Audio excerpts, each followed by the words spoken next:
All good? Kind of a mixed bag today, you know. Obviously, after the spring break, you're going to have guys come in just a little bit rusty, but I did like their attitude, energy. I thought that's been there all spring.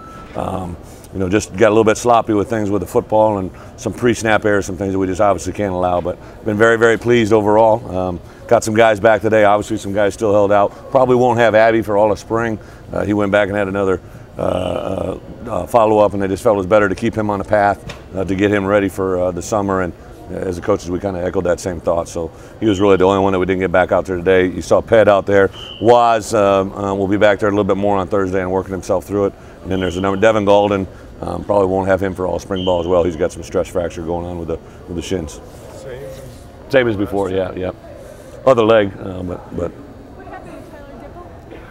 Tyler Dipple had a plantar fascia. He's been practicing himself through it, but today he planted right early on, and he'd been going all spring. We knew it was kind of a nagging injury, but today he felt a little bit of a pop, nothing more than he'd ever felt before. Devin had surgery the first Devin time. Smith? No, I'm sorry, Golden. Yeah. He had surgery last year. Is that in the Not right now. It's healing, and they want to keep it going down that same path. And again, this is probably something pre-existing before he even came here that they're just kind of finding out. Yeah, Vanessa had surgery this past weekend, and there is a good chance we might get him towards the end in some limited activities, but nothing. Him and Connor Cummins are in the same boat. Bugmeyer get some good news? Yeah, but John's been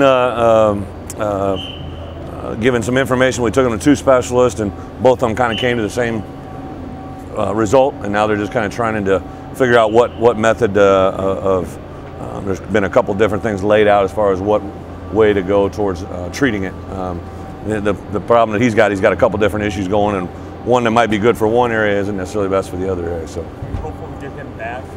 You know, I don't know. You know, not for the spring, and we'll probably know. I would guess probably within the next month or two if we're going to have him for the fall. What did they find specifically? You know, for lack of a layman's term, that there was some certain things going inside his body that were affecting his nerves and a different way to treat that and try to get it come back to a point of being healthy, let alone maybe throwing at a Division I quarterback level. But he's upbeat. He's very positive. First time I've seen him really as upbeat as he is today. If you don't get him back for the fall, what's his future? Well, there's 2 things. You know, he missed all of last year because of an injury. So really it comes into play kind of like Kurt Phillips' situation.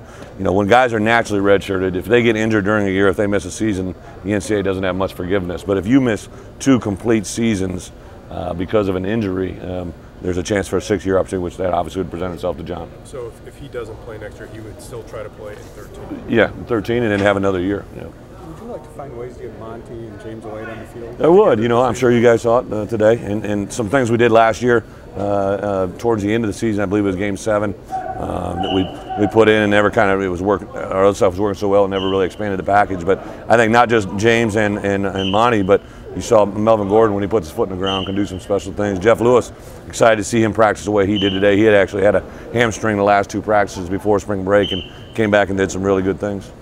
Is Marcus just spinning the wheel at offensive line to just look at different combinations? Well, we don't have a lot.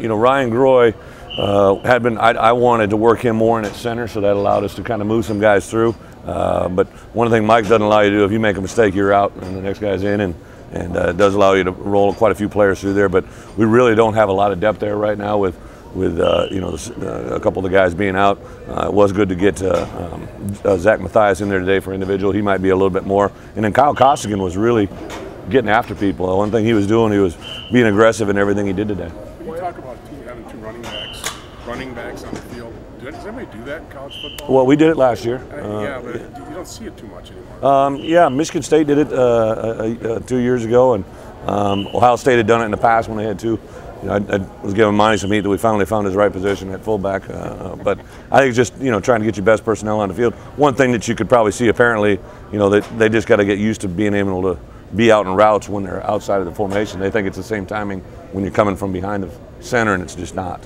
Are you having kicker and punter tryouts? Well, Drew Meyer and Kyle French obviously were with us in the fall. The rest of the guys were here on campus, and you know, even like right now, we've been contacted by guys that will join us next January that aren't going to be in our next fall evaluation. Just kind of a way to kind of try to keep bringing in guys. And a couple of them have been nice surprises this year already. Specifically trying to find another punter? Both, kicker and punter. Alec Lerner left the program, so that opened up a spot there that we weren't aware of. Of course, we got Jack Russell coming in the fall, but we wouldn't mind having another body to see exactly where we're at. What do you think of your two young quarterbacks? You know what? Yeah, they are. They're getting good work. They have their ups and downs. Both of them, do some really good things. I thought they've handled the new playbook very, very well. As far as communicating and verbiage, they both still get a little wired.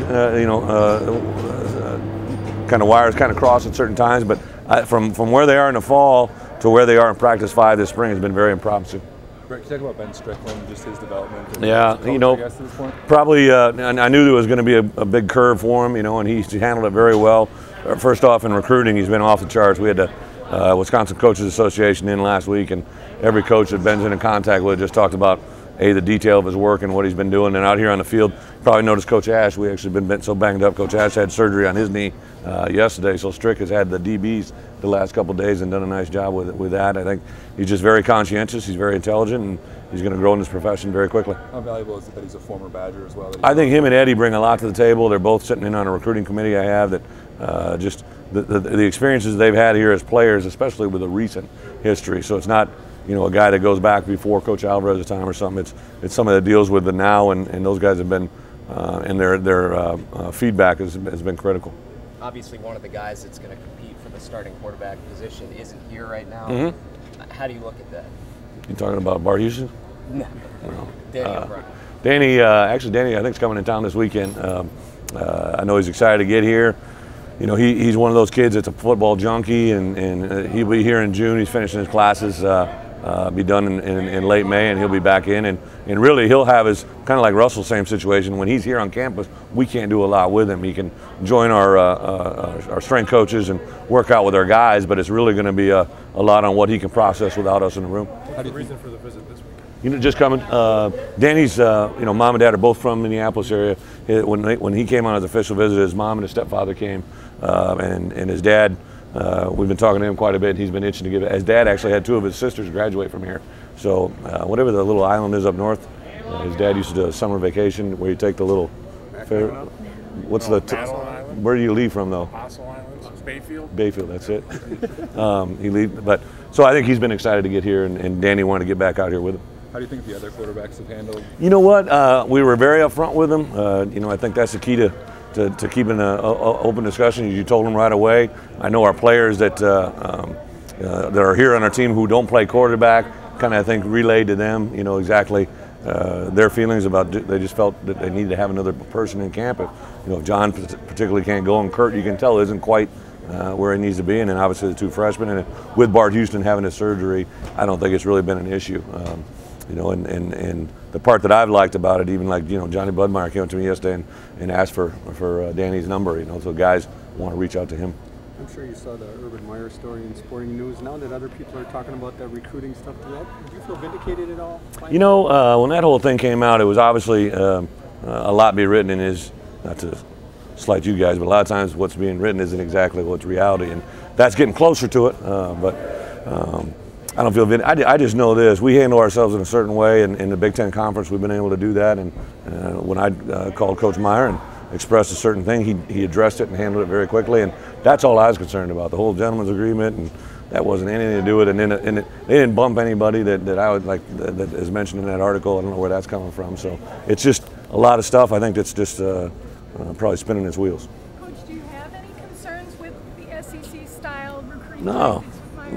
I think the only thing I'm worried about is all the guys that we're recruiting and how we recruit them. And then obviously when you come into competition with other schools, if you become aware of anything that concerns you, you have an opinion or an obligation to make that be said.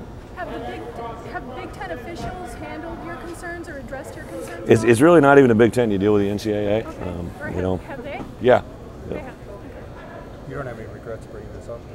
No, no. The only regret that I had is that I probably didn't address it cleaner and quicker when it happened. I think anytime you see something out there that's floating around that's not really reality, it's probably better to just cease it and stop it. But obviously, it gets its life of its own. You mean address it with Urban or address it in the? No, I handle it with the coaches as good as you can handle it. But as far as letting it dwell out in the cyberspace world. Is it too early to tell whether you give carries to Monty Ball in the spring game? To carries to Monty Ball in the spring game? Well, when there's live tackling going on, the number of reps Monty Ball will get was very small.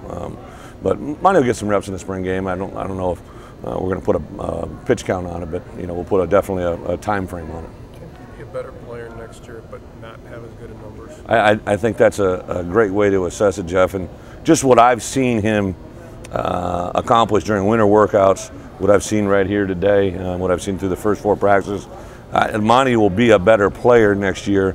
The numbers obviously are going to have to come on its own, but I think even the NFL scouts, when they were coming through, there wasn't one question about can he repeat those numbers, can he repeat the performance, I think is another question. Yep.